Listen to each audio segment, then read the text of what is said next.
Excellent début de semaine à toutes et à tous et bienvenue à cette grande édition du journal en langue française. Vous êtes en compagnie de Patrick Nilidandi. Tout de suite, les titres de ce journal.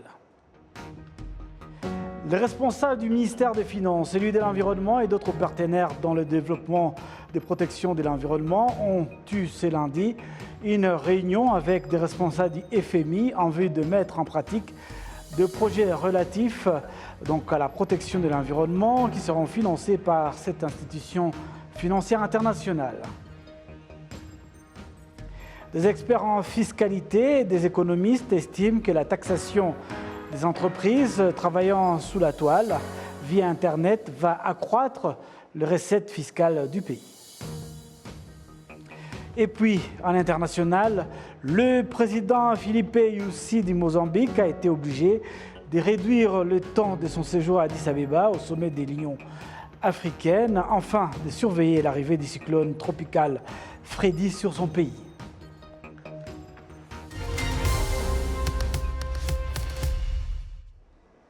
Encore une fois, bienvenue à toutes et à tous.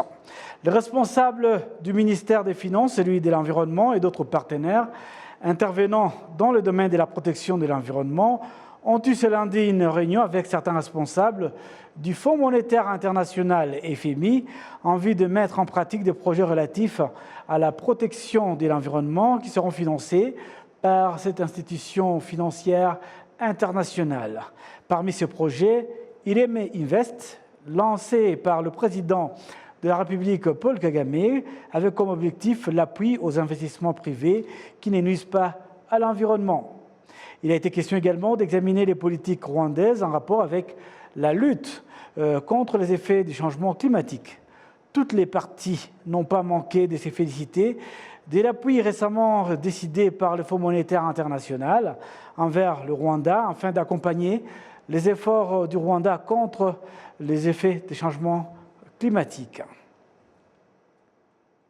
Et puis, cette nouvelle qui est tombée vers 13h heure locale, le diocèse catholique de Kibungo, à l'est de Rwamagana, dans l'est du Rwanda, a un nouvel évêque en la personne de l'abbé Jean-Marie Vianney Twagirayezu.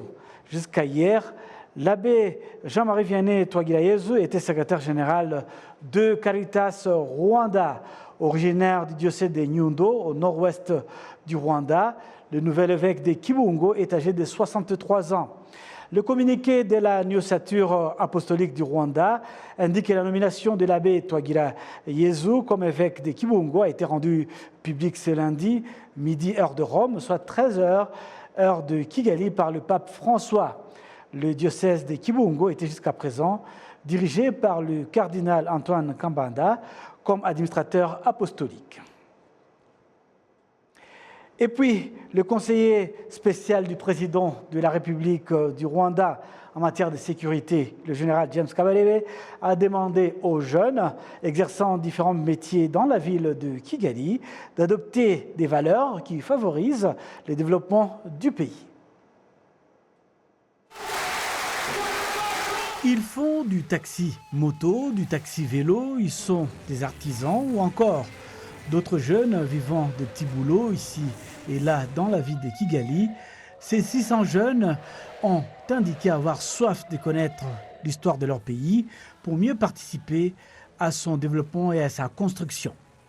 Ces jeunes participent donc à la deuxième édition de la formation qui s'inscrit dans le cadre du programme « Jeunes, connais ton histoire ». Ces jeunes ont tout d'abord commencé par visiter les mémorials du génocide de Kigali à Gisozi. Sur place, ils ont suivi les explications sur l'histoire tragique du pays avec la planification du génocide, sa mise en exécution. Par la suite, les 600 jeunes ont également visité les musées de la lutte pour la libération du pays et l'arrêt du génocide perpétré contre les Tutsis, basés au sein du Parlement rwandais. Le conseiller spécial du président de la République en matière de sécurité, le général James Kabarebe, en tant que l'un des acteurs clés de l'histoire du Rwanda depuis les années 90, a brossé aux jeunes les différentes étapes de la tragédie ayant frappé le pays et l'arrêt du génocide par les soldats de l'armée patriotique rwandaise. Autant que certains jeunes avaient choisi de participer aux tueries en suivant la mauvaise idéologie, d'autres ont choisi une autre voie, celle des valeurs du patriotisme et du don de soi, le sacrifice suprême.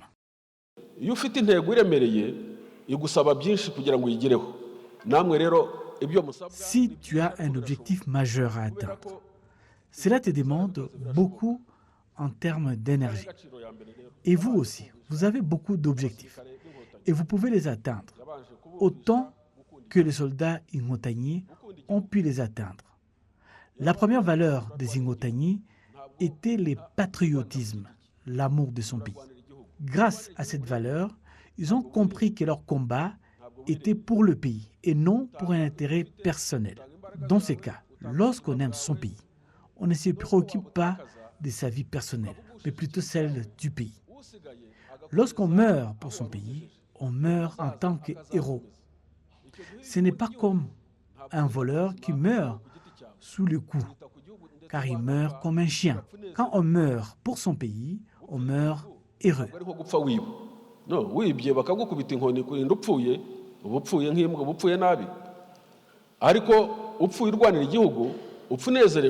Ces jeunes ont indiqué à Arabié que la visite de ces différents mémoriaux ont forgé leur connaissance historique et que les informations reçues vont les aider à aimer davantage leur pays, à lutter contre la pauvreté, mais aussi contre les négationnistes et les révisionnistes du génocide perpétré contre les Tutsis. Nous avons beaucoup appris sur notre pays, de la conception, la planification, la mise en œuvre du génocide. Ces engagements vont être extrêmement bénéfiques pour nous. Entre-temps, nous attendons de nombreux commentaires à propos d'un autre génocide en préparation en République démocratique du Congo.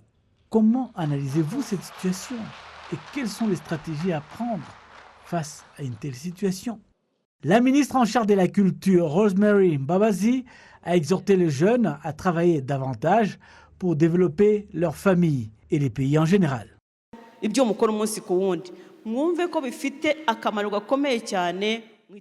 Les différentes activités que vous exercez, apprenez qu'elles sont importantes pour le développement du pays. Personne ne doit vous faire croire que vous exercez un sot métier, car il n'y a pas de sot métier. Il faut prendre un exemple, les libérateurs de l'armée patriotique rwandaise. Il faut avoir des objectifs et s'atteler à les atteindre.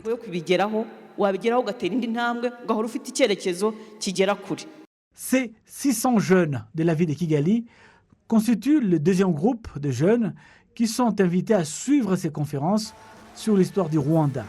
Et le programme va mobiliser au total plus de 2000 jeunes.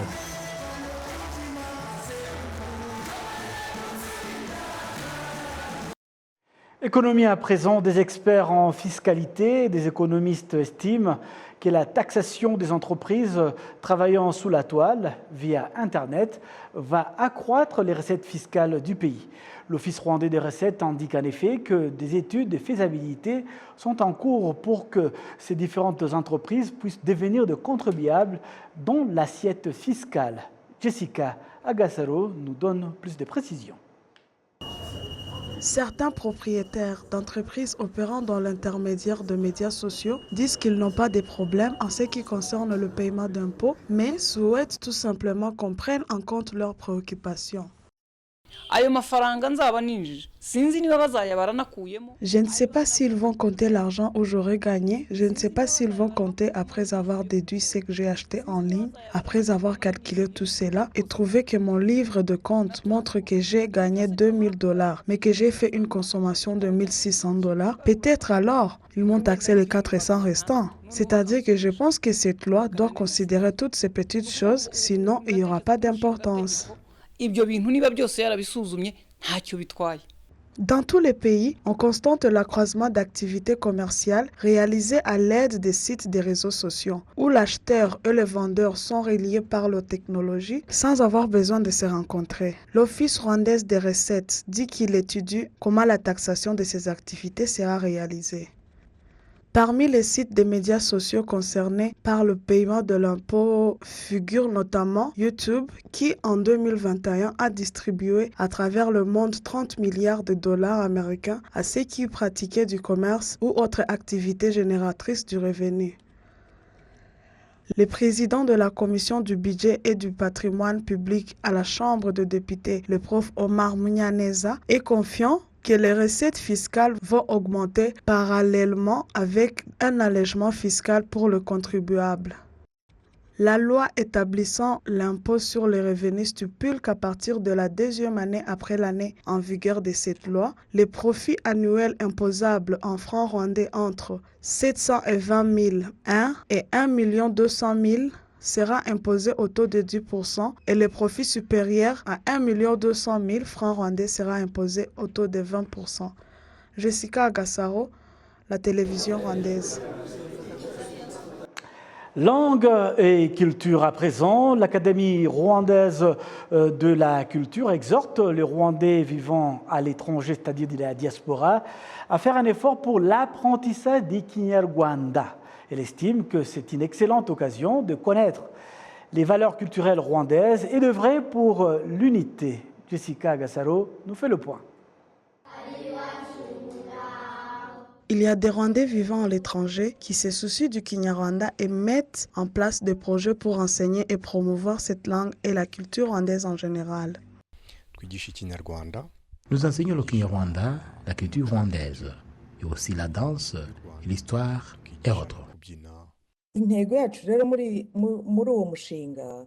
Maintenant, notre priorité dans notre projet est d'aider quelqu'un qui a grandi en parlant une autre langue à être capable de parler bien le Kinyarwanda quand il arrive au Rwanda.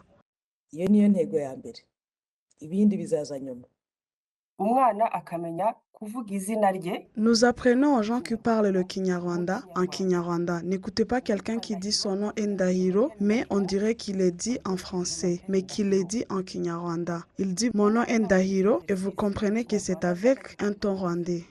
Malgré cela, ils montrent qu'ils ont besoin d'aide, notamment pour obtenir suffisamment de manuels, former les enseignants, etc. Pour aider ceux qui ont de tels projets, l'Académie rwandaise de la culture a donné la priorité à l'augmentation de l'utilisation de la technologie au Rwanda et aux méthodes d'apprentissage. Le directeur de cette académie, ambassadeur Robert Masozera, demande aux parents vivant à l'étranger de renforcer toujours l'usage de Kinyarwanda dans leur famille.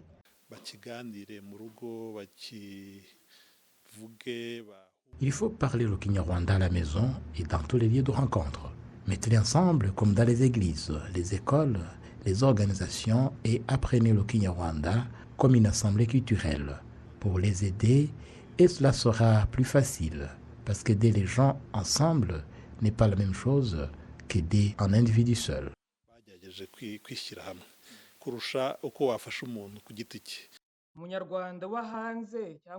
L'ambassadrice du Rwanda en Suisse, Marie-Chantal Rwakazina, demande aux Rwandais vivant à l'étranger de s'en tenir au Kinyarwanda et de se valoriser en tant que Rwandais. S'en tenir à la culture du Rwanda, c'est valoriser les peuples rwandais. S'en tenir au Kinyarwanda, c'est enseigner la culture rwandaise à l'étranger. C'est construire le Rwanda et donner aux étrangers la soif de venir s'abreuver au marché que nous partageons, à savoir le Rwanda. Les échanges entre le Rwanda vivant à l'étranger et l'Académie rwandaise de la culture font partie des activités qui s'inscrivent dans le cadre de la célébration de la Journée internationale de la langue maternelle, qui est célébrée chaque année le 21 février. Jessica Agassaro, télévision rwandaise. Science et technologie à présent, à l'heure où le monde est dominé par la technologie, les spécialistes de la santé mentale estiment que l'utilisation abusive des outils informatiques peut avoir des conséquences néfastes sur la vie de l'enfant. Pour en parler, notre collègue Jean Damasen Manishimwe a joint le docteur Aristide Rutaïsire, docteur en psychopathologie et psychologie clinique à Amiens en France. Il commence ici par réagir au débat sur l'utilisation des téléphones portables chez les enfants. Suivez. Le problème n'est pas l'utilisation des téléphones ni des écrans. mais c'est plutôt l'utilisation abusive. Si on n'utilise pas d'une façon abusive les écrans, et si on utilise les écrans chez les enfants, et avec l'accord des parents, pas seulement l'accord, mais plutôt aussi la présence des parents, dépendamment de tranche d'âge que les enfants présentent, là, il n'y aura pas de risque ni d'impact. Alors, docteur, pour être beaucoup plus précis pour les gens qui ne comprennent pas bien de quoi il s'agit, quand vous parlez de l'utilisation abusive, ça veut dire quoi exactement? Ça veut dire dépendamment de tranche d'âge. Donc, en dessous de 3 ans, par exemple, un enfant ne devrait pas regarder un écran du tout. Entre 3 ans et 6 ans, un enfant pourrait regarder un écran, mais une fois par jour, par exemple. Et aussi en présence d'une grande personne et surtout les parents, et pas les frères et sœurs. Les parents, pourquoi? Parce que les parents sont les gardiens du développement de l'enfant. Donc, dans ce moment-là, ils participent et regardent ce que l'enfant est en train de faire. Et pareil pour à partir de 6 ans, entre 6 ans et 12 ans, c'est pareil pour les écrans. Donc, quand je dis les écrans, c'est les téléphones, les iPads, les tablettes et la télé et les ordinateurs. Et donc, dans ce sens-là, l'utilisation abusive serait le matin, pendant le repas, dans sa chambre et au moment de coucher. Donc, il faut éviter, dans ce sens-là, ce qu'on appelle l'utilisation abusive et les 4 pas. Le pas de refus. Pas le matin, pas pendant le repas, pas dans sa chambre et pas au moment de coucher. Oui, alors pourquoi ces moments précis? Ça a quelles conséquences? Pourquoi pas le matin, pendant le repas, avant le coucher, comme vous le dites? Et ça a quel impact? Ça a quelles conséquences? Par exemple, le matin, un enfant qui se réveille, il est éveillé, comme on le dit, et cet éveil lui sert beaucoup pour le développement, la concentration et l'attention. Oui. S'il utilise ces écrans, surtout le téléphone, comme je trouve souvent, et donc il risque de développer le stress, l'anxiété et la déprime. Et effectivement, ça peut réduire son estime de soi parce qu'il a recours toujours à ces écrans. Pendant le repas, ça lui empêche de faire un travail de manger. Oui. J'appelle ça un travail de manger et qui devrait être un temps particulier pour un enfant. Et pas seulement un enfant, et d'ailleurs aussi pour les adultes. Et là, ça regarde en même temps les adultes. On ne peut pas manger en même temps en regardant la télé, en même temps en regardant le téléphone, parce que c'est cela que je dis qui impacte notre comportement alimentaire. Oui. Et avant le coucher, ça a quel impact? Avant de coucher, effectivement, ça dépend aussi dépendamment des enfants, ça impacte le sommeil. Et puis, ça peut générer le problème de cauchemar. Donc, un enfant qui a regardé peut, plus tard, développer des cauchemars et puis il peut développer le manque de sommeil. Et c'est pas seulement les enfants, mais c'est aussi les adultes. Quand on regarde les télés longtemps, et surtout avant de dormir, il y en a, vous allez me dire qu'il y en a de ceux qui regardent et puis qui s'endorment en regardant. Ça, c'est une chance, ça n'arrive pas à tout le monde, mais c'est connu que les écrans, par rapport à les capacités d'empêcher le sommeil. Donc, pendant le moment de coucher, c'est surtout interdit pour les enfants, pour les laisser se reposer comme il faut. Merci au docteur Aristide Rutaisire pour cet éclairage. Nous poursuivons donc avec la science et la recherche en district de Kayonza, en province de l'Est. 2 bouteilles en plastique usagées sont recyclées pour produire du gazole de mode artisanal. Ceux qui le produisent indiquent mener des recherches pour connaître la probabilité d'une utilisation comme carburant de véhicule. Les détails avec Kassim Youssouf. La production de ce gazoil à partir des bouteilles usagées est encore faible car le volume obtenu par jour est de seulement 40 litres. Après la fabrication, ce gazoil est versé dans le véhicule qu'ils utilisent dans le traitement des détritus.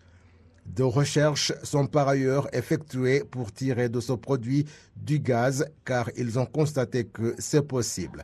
Cependant, l'entrepreneur Jean-Paul Genzi indique qu'ils sont encore en train d'examiner sa qualité afin qu'ils puissent également accroître la production. Certaines personnes employées dans ce projet et les habitants du district de Kayonza disent que le recyclage de ces bouteilles et d'autres détritus en général sont une solution dans le cadre de la préservation de l'environnement.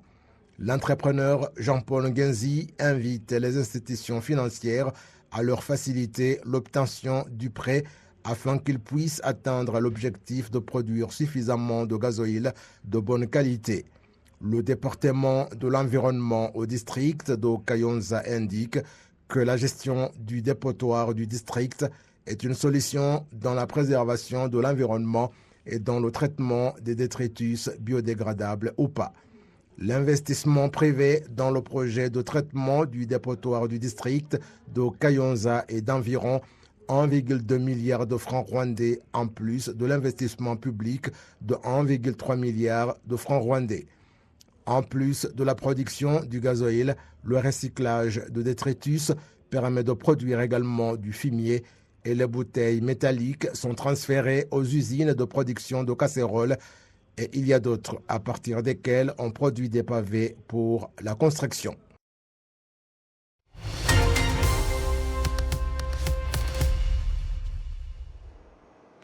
Bienvenue à l'actualité sport de ce journal. Au deuxième tour du Tour du Rwanda, le Britannique Ethan Vernon de l'équipe belge Soudal Quick-Step a remporté la deuxième étape longue de 132,9 km avec un chrono de 3 heures 21 minutes et 30 secondes.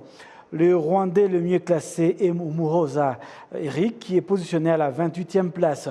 Résumé de l'étape avec Kassim Youssouf.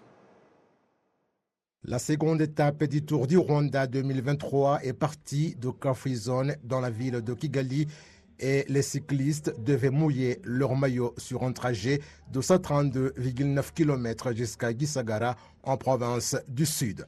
Comme ce fut le cas lors de l'étape 1 vers Rwamagana, Vernon s'est échappé du peloton après avoir juste dépassé le siège de la Société rwandaise de l'énergie REG à Gisagara. Ce jeune athlète qui vient de se faire remarquer pour la deuxième fois a franchi le premier la ligne d'arrivée devant la gymnase de Gisagara et a ainsi conservé le maillot jaune. Il a été suivi par d'autres dont le coureur de Green Project Bardiani Enoch Moulue Barhan et Major Jeroen de Tereganu Cycling Polygon. Jusqu'au 46e coureur, le chrono a été le même car ils ont franchi la ligne d'arrivée en groupe compact. Chris Froome a été classé 47e à 8 secondes des autres. Moza Eric de Bike Aid a été le Rwandais le mieux classé en se positionnant à la 28e place. Nyonghuru Samuel de Team Rwanda à la 30e position et Manizabayo Eric à la 34e place. La troisième étape du Tour du Rwanda 2023 se déroule ce mardi sur le trajet Huye-Musanze, long de 199,5 km.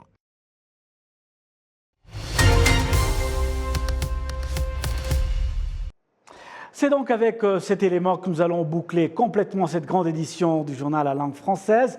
Au nom de toute l'équipe qui m'a accompagné tout au long de ce journal, je vous souhaite de passer un excellent après-midi à notre compagnie.